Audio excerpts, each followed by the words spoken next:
Hello everyone, this is Manjeet दामा और मैं आपका स्वागत करता हूं कीमोफिलिक एकेडमी में। आज का एक नया कंसेप्ट पढ़ेंगे जिसको हम बोलते हैं स्पॉन्टेनिटी क्राइटेरिया। देखो, आपने बहुत पढ़ा होगा स्पॉन्टेनिटी क्राइटेरिया। आपको तो ये लगता है कि स्पॉन्टेनिटी क्राइटेरिया बस यही है कि डेल्टा जी अगर लेस देन 0 है तो वो हमारी स्पॉन्टेनियस है रिएक्शन, अदरवाइज वो रिएक्शन हमारी स्पॉन्टेनियस नहीं है। तो मैं तुम्हारी बात सही मान लेता हूँ भाई, ठीक है तुम सही हो। लो, मैंने ये कर दिया कि डेल्टा जी लेस देन 0 कर लिया, तुम्हारी बात ठीक है। लेकिन मैंने यहाँ पे क्या किया, वॉल्यूम और एंट्रोपी का कांस्टेंट कर दिया। अब मुझे बताओ बताओ बताओ, क्या ये अब भी स्पॉन्टेनियस है? नहीं, ये अब भी स्पॉन्टेनियस नहीं है, क्योंकि जो ये डेफिनेशन है ना, ये बच्चों को समझाने के लिए सही है। ये बच्चों को समझाने के लिए तो सही है कि स्पॉन्टेनियस तब होगी जब reaction gives free energy less than 0 होगी। लेकिन क्या स्पॉन्टेनियस ही पता लगती है हमें? भाई, किसी एनर्जी का कम होना क्या हमें स्पॉन्टेनियस के साथ साथ और कुछ भी बातें बताता है? तो वो सारी बातें हम आज की वीडियो में डिस्कस करने वाले हैं। और इससे एग्जाम में, हर किसी एग्जाम में क्वेश्चन आ रखा है, चाहे तुम ड्यू से उठा के कहीं पे चले जाओ, नेट लेवल तक, हर किसी में कहीं ना कहीं स्पॉन्टेनिटी क्राइटेरिया फंक्शन किसी ना किसी फॉर्म में आपसे पूछ रखा है। तो मैं कोई भी वीडियो बनाता हूँ तो हमेशा ये चीज जरूर ऑब्जर्व करता हूँ कि प्रीवियस ईयर में इससे रिलेटेड कोई क्वेश्चन आ रखा है कि नहीं आ रखा। अब मैं तुम्हें 1000 वीडियो ऐसी प्रोवाइड कर दूँ और तुम्हारा टाइम वेस्ट करके मुझे कोई फायदा नहीं होगा। तो कम से कम कुछ ऐसी चीज तो देखो जिससे तुम्हारा फायदा भी हो, ठीक है। चलिए, तो अब बताते हैं कि स्पॉन्टेनिटी क्राइटेरिया क्या होता है। स्पॉन्टेनिटी क्राइटेरिया बहुत बच्चों को पता भी होगा। देखो, स्पॉन्टेनिटी क्राइटेरिया, अब देखो सिंपल सा, तुम्हें कुछ नहीं करना। मैं बोलता हूं कि कोई रिएक्शन स्पॉन्टेनियस है तो उसका मतलब क्या है। देखो क्या मतलब है उसका। सपोज करो कि A प्लस बी रिएक्शन है और वो हमारा प्रोडक्ट बना रही है C। सिंपल बात है। अब देखो ध्यान से, अगर मैं इस रिएक्शन को बोलता हूं कि ये रिएक्शन स्पॉन्टेनियस है तो इसके लिए गिव्स फ्री एनर्जी जी लेस देन 0 होगी। भाई, तभी तो ये रिएक्शन स्पॉन्टेनियस होगी। होगी कि नहीं होगी? बोलो, होगी। अब स्पॉन्टेनियस होने से मतलब ये है कि ये स्पॉन्टेनियस है। जो ये प्रोडक्ट फॉर्मेशन बना है ना C, ये जो प्रोडक्ट फॉर्मेशन बना है ये रिएक्टेंट से ज्यादा स्टेबल है। ये क्या है? रिएक्टेंट से ज्यादा स्टेबल है।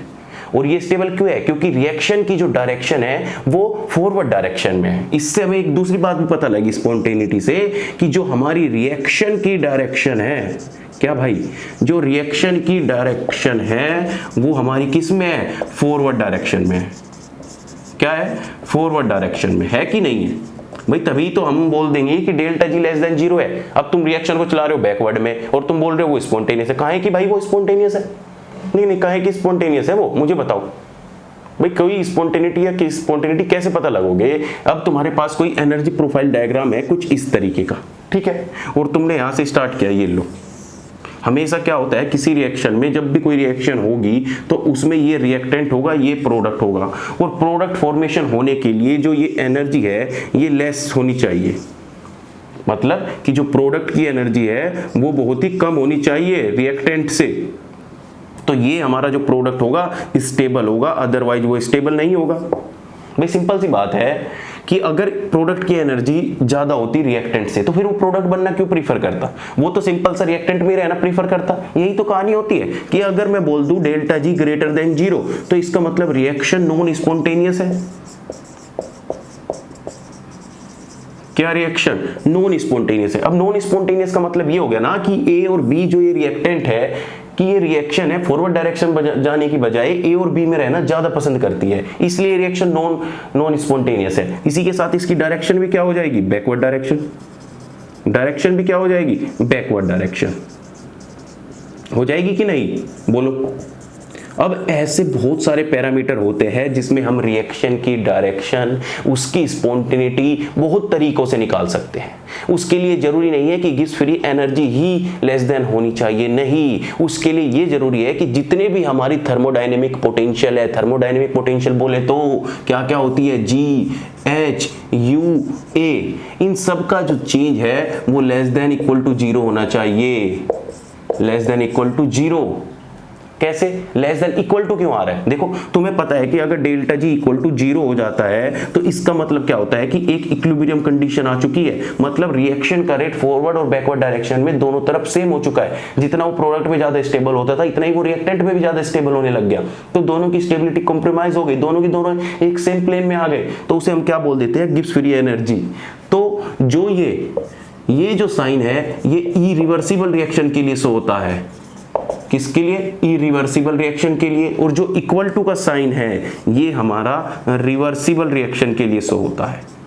बताओ बात क्लियर है? तो सिंपल सी बात यह है कि हमें कभी भी किसी रिएक्शन को फॉरवर्ड डायरेक्शन में ले जाने के लिए हमें एनर्जी को कम करना पड़ेगा, उस एनर्जी को लेस करना पड़ेगा, तभी हमारा प्रोडक्ट क्या रहेगा? स्टेबल रहेगा। भाई देखो जितना इस दुनिया में तुम अपने ऊपर अप्लाई करके देखो, तुम कैसे स्पॉन्टेनियस हो। अगर सपोज करो तुम्हारी एनर्जी हाई होती तो तुम्हारी एनर्जी हाई होती ना तो तुम किसी की सुनते नहीं, कोई तुम्हें एक बार तू मैं कर देता तुम तुरंत उसे पेल देते।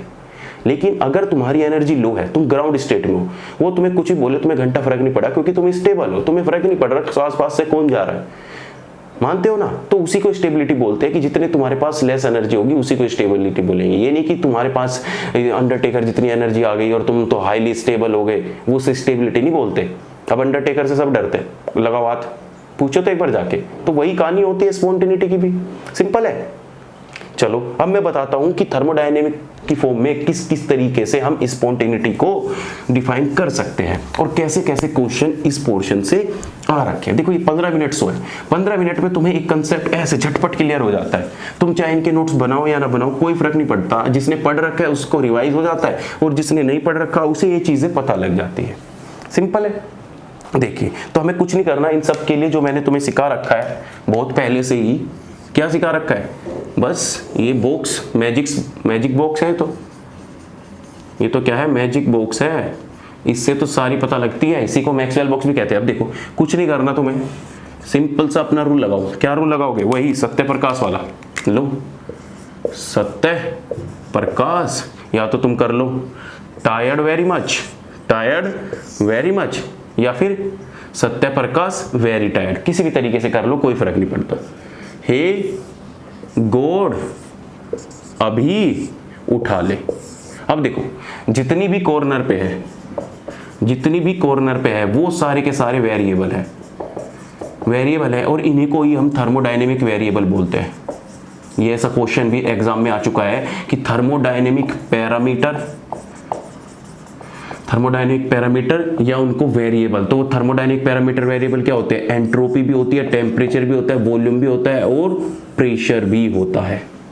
ठीक है, उसके साथ ही थर्मोडायनेमिक पोटेंशियल जितनी भी मिडल में लिखी है, देखो जिनके ऊपर मैंने ये साइन लगा रखा है एरो का, ये लगाया तुम्हें दिखाने के लिए, ये GHU, इनको बोलते हैं थर्मोडायनेमिक क्या? पोटेंशियल बोले तो एनर्जी, या हम बोल सकते हैं एनर्जी। तो उसमें क्या आ जाती है? G आ जाता है, U आ जाता है, H आ जाता है, A आ जाता है।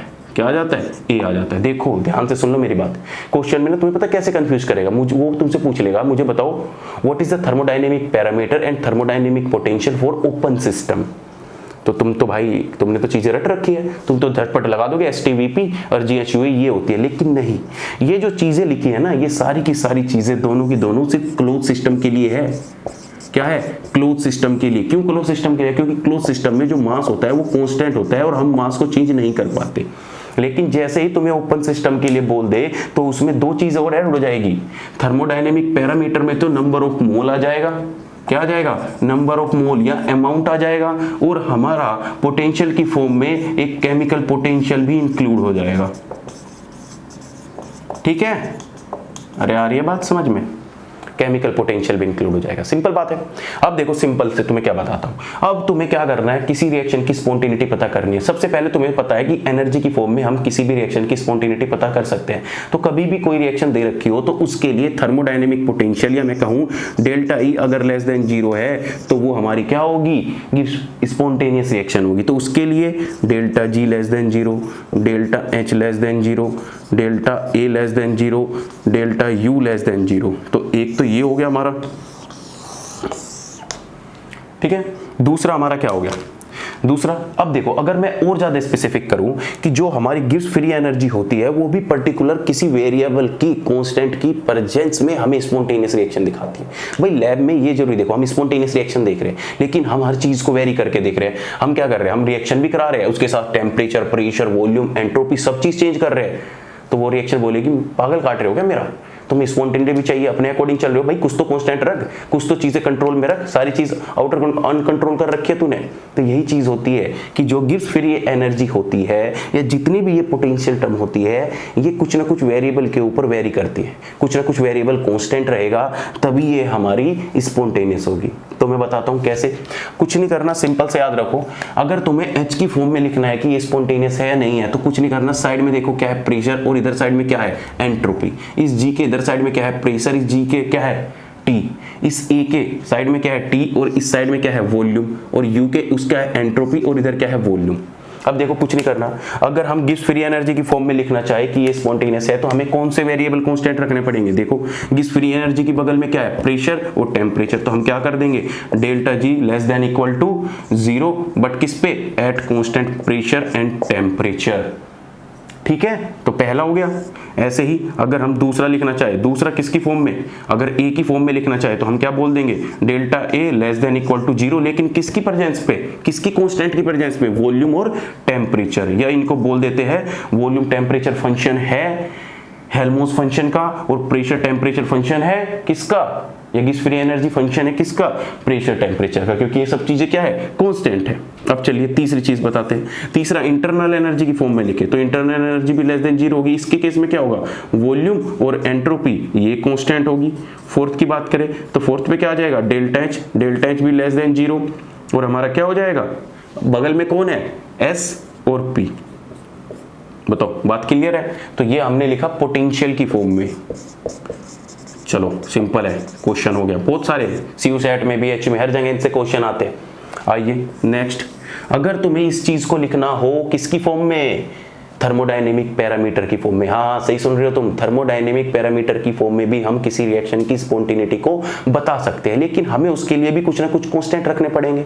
अब वो कांस्टेंट क्या होते हैं, ध्यान से देखो, ये जो वेरिएबल है एस, इस एस की बगल में देखो इधर क्या है, एस की बगल में दोनों तरफ देखो, एस की बगल में इधर एंथैल्पी है और इधर क्या है प्रेशर है, एस की बगल में इधर इंटरनल एनर्जी है और इधर वॉल्यूम है। बिल्कुल सही समझ रहे हो तुम, जो बात पकड़ रहे हो कि एस की फॉर्म में हम दो स्पॉन्टेनिटी क्राइटेरिया बता सकते हैं कि कब, जब हमारी एस ग्रेटर देन क्या होगी, देखो जब हमारी एस ग्रेटर देन क्या होगी 0 होगी, किस पे, एट कांस्टेंट एच और पी, और या एंड बोल सकते हो, और डेल्टा एस ग्रेटर देन 0 होगी किस पे, इंटरनल एनर्जी पे और वॉल्यूम पे, तो हमारा वो क्या होगा, स्पॉन्टेनिटी क्राइटेरिया होगा। ठीक है, ऊपर वाला रफ कर देता हूं एक बार, ये सब चीजें तुमने पढ़ चुके। ठीक है, अब तुम ये कहोगे कि सर एंट्रोपी कैसे आपने ग्रेटर देन कर दी, क्योंकि तुम्हें पता है इस सिस्टम में जो भी है सराउंडिंग में है वो सारी चीज एंट्रोपी को इंक्रीज ही कर रही है। तो किसी सिस्टम को स्टेबल होने के लिए एंट्रोपी को ज्यादा होना जरूरी है।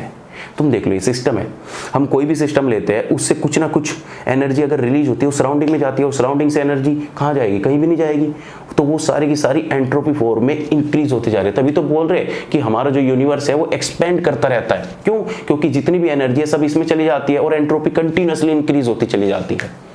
बात समझ रहे हो। अगर सपोज करो कि अगर हमारा यूनिवर्स क्या होता, एक नॉन स्पॉन्टेनियस प्रोसेस होता, तो उसमें एंट्रोपी डिक्रीज होती, और डिक्रीज होती तो हमारा यूनिवर्स एक्सपेंड करने की बजाय कंप्रेस होता, ना कि एक्सपेंड करता। Clear my point. अब देखो आगे, तो एंट्रोपी की फॉर्म में हम दो उसमें लिख सकते हैं कि या तो हम ये रख ले या लिख ले। ऐसे ही हम प्रेशर की फॉर्म में भी लिख सकते हैं, ये पहला हो गया। ऐसे ही हम प्रेशर की फॉर्म में भी लिख सकते हैं कि अगर हमारा delta P greater than equal to 0 होगा, लेकिन अब पी के लिए क्या देखो, इधर देखो जी है और इधर टी कांस्टेंट रख लेंगे, एक बार एच और एस कांस्टेंट रख लेंगे। बिल्कुल सही, जी और टी कांस्टेंट पे भी हो सकता है, और हमारा डेल्टा पी जब ग्रेटर देन क्या हो जाएगा, किस पे, एच और एस पे हो जाएगा, तब भी हमारा स्पॉन्टेनियस हो सकता है। बस तुम्हें याद रखना है कि जो सत्य प्रकाश है उनके लिए एंट्रोपी क्राइटेरिया ग्रेटर देन 0 है, बाकी सब के लिए लेस देन 0 है। अब हम टेम्परेचर की फॉर्म में भी लिख सकते हैं लिख सकते हैं ना भाई। तो कुछ नहीं करना, डेल्टा टी लेस देन 0 करो, और टी की बगल में कौन है, एक बार तो जी है, पी है, और दूसरी बार हमारा क्या है डेल्टा टी की बगल में, देखो इधर ए है और वॉल्यूम है, तो ये भी क्या हो जाएगा लेस देन 0। ऐसे ही फोर्थ हम लिख सकते हैं, फोर्थ किसकी फॉर्म में लिख सकते हैं, वॉल्यूम की टर्म में। तो हमारा वॉल्यूम भी लेस देन क्या होना चाहिए 0। वॉल्यूम की बगल में एक बार क्या है हेल्महोल्ट्ज फंक्शन एंड टेम्परेचर, और दूसरा हम क्या लिख सकते हैं डेल्टा वी, और दूसरा क्या लिख सकते हैं इंटरनल एनर्जी और एंट्रोपी। लो भैया हो गया तुम्हारा स्पॉन्टेनिटी क्राइटेरिया। और सिस्टम प्लस सराउंडिंग की एंट्रोपी ग्रेटर देन 0 होनी चाहिए रिवर्सिबल और इरिवर्सिबल रिएक्शन के लिए। अगर तुम्हें एंट्रोपी की फॉर्म में पूछ ले कि delta S system plus surrounding, तो उस केस में ग्रेटर देन इक्वल टू 0 होनी चाहिए। इक्वल टू जो साइन है वो रिवर्सिबल के लिए है कि जो कोई रिवर्सिबल प्रोसेस है, और ग्रेटर देन साइन है वो इरिवर्सिबल प्रोसेस के लिए है। ठीक है, तो इन दोनों को हम सिस्टम प्लस सराउंडिंग को यूनिवर्स भी बोलते हैं। तो यूनिवर्स की एंट्रोपी ग्रेटर देन 0 होनी चाहिए फॉर रिवर्सिबल रिएक्शन के लिए।